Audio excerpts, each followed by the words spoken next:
तो 150 ग्राम यहाँ पे मैंने बथुआ लिया है, साथ ही लिया है मसूर की दाल, एक हरी मिर्च और एक टमाटर, क्योंकि मैं इसके साथ आंवला भी उबालने के लिए रख रही हूँ चटनी के लिए। तो ये ईज़िली एक कुकर में आपका बन करके रेडी हो जाएगा। सबसे पहले हम इसमें पानी डाल देंगे कुकर में, और साथ ही हमने 1/4 टेबल स्पून हल्दी और आधा चम्मच नमक ले लिया है स्वाद अनुसार। और करना क्या है सब देखते हैं आगे। कुकर में हम 1 गिलास पानी ले लेंगे, नमक और हल्दी डाल देंगे। आप पानी को पहले बॉईल भी कर सकते हैं और बिना बॉईल के भी आप ये सब सामग्री इसमें ऐड कर सकते हैं। और मैंने साथ ही में इस कुकर में ही उबाल लिया था ओल, यानी कि जिमीकंद, बिहार में ओल कहते हैं। और इसमें हल्का सा स्प्लिट डाल के कट डाल करके आंवला डाल लें। आंवले को अच्छे से वॉश कर लिया है।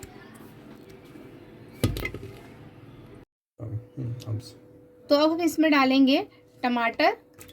आंवले में भी थोड़ी सी खटास होगी, इसलिए मैंने यहाँ पे एक ही टमाटर डाला है, साथ पे एक हरी मिर्च स्प्लिट करके। जो लोग लाल मिर्च खाना पसंद करते हैं वो लोग लाल मिर्च 1/4 टेबल स्पून ऐड कर लें। और साथ में मसूर दाल, एक छोटी कटोरी मसूर दाल डालेंगे। दाल हमें ज़्यादा नहीं डालना है, ज़्यादा हमें बथुआ डालना है।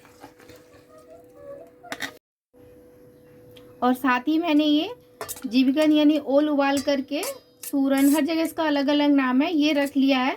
और इसमें पानी में ही उबाला था, थोड़ा सा पानी हमने इसमें बचा लिया है पानी। सबसे पहले हम ओल का चोखा बना लेंगे। तो हम इसमें प्याज बारीक कटा हुआ ऐड करेंगे। ये ऑप्शनल होता है, अगर प्याज अगर आप कहीं लंच पैक करके दे रहे हैं किसी को लंच में, तो बंद में कई बार प्याज की खुशबू आ जाती है, इसलिए अवॉइड करते हैं। और साथ में धनिया पत्ता जिन्हें पसंद हो, और हरी मिर्च अपने टेस्ट के अकॉर्डिंग कम या ज़्यादा, मैंने यहाँ पे एक दिया है। और नींबू डाल लेंगे। और इसमें मैं ऐड करूँगी अचार का राई। राई भी बहुत लोग कम खाना पसंद करते हैं, अगर आपको पसंद हो तो अचार का राई डाल सकते हैं, अदरवाइज नींबू का रस थोड़ा सा ज़्यादा ऐड कर लें। अचार का मसाला,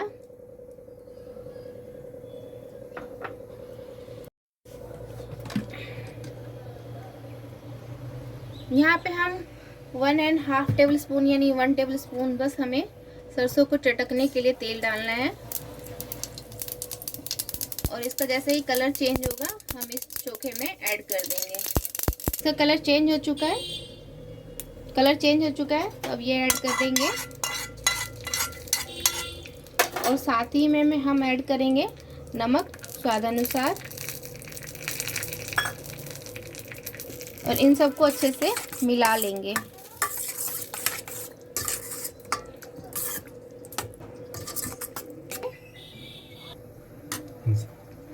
और इन सब की मैं एक थाली बना करके आपको दिखाऊंगी।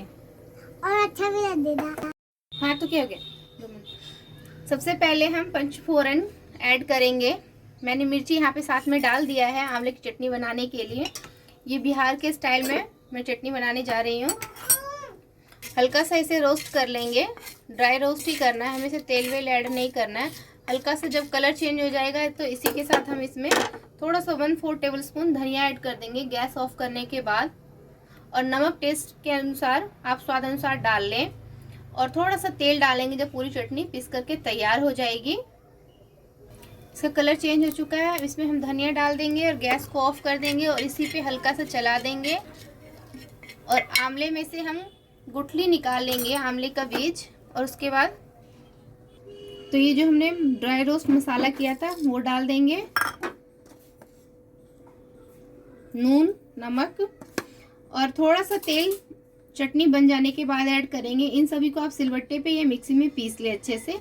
हल्का सा पानी ऐड कर दे अगर आप मिक्सी में पीस रहे हैं तो हम इसमें थोड़ा सा तेल ऐड कर लेंगे और इसे अच्छे से मिला लेंगे। बिहार के खाने में ये अच्छाई है, ये एक अच्छा है कि यहाँ पे तेल कम यूज़ किया जाता है बहुत सी चीज़ों में, और किसी में तो चीटिंग हो ही जाता है। फ्रेंड्स, तो आज मैंने विंटर की स्पेशल बिहार वाली थाली बना करके तैयार किया है। इसमें है दलसग्गा, भात और ओल की चटनी, चरौरी, और ये है आंवले की चटनी, और साथ में नींबू, हरी मिर्च और मूली। ये सब विंटर में खाने में बहुत ही टेस्ट में लाजवाब लगता है। तो वीडियो को शेयर करना ना भूलिएगा।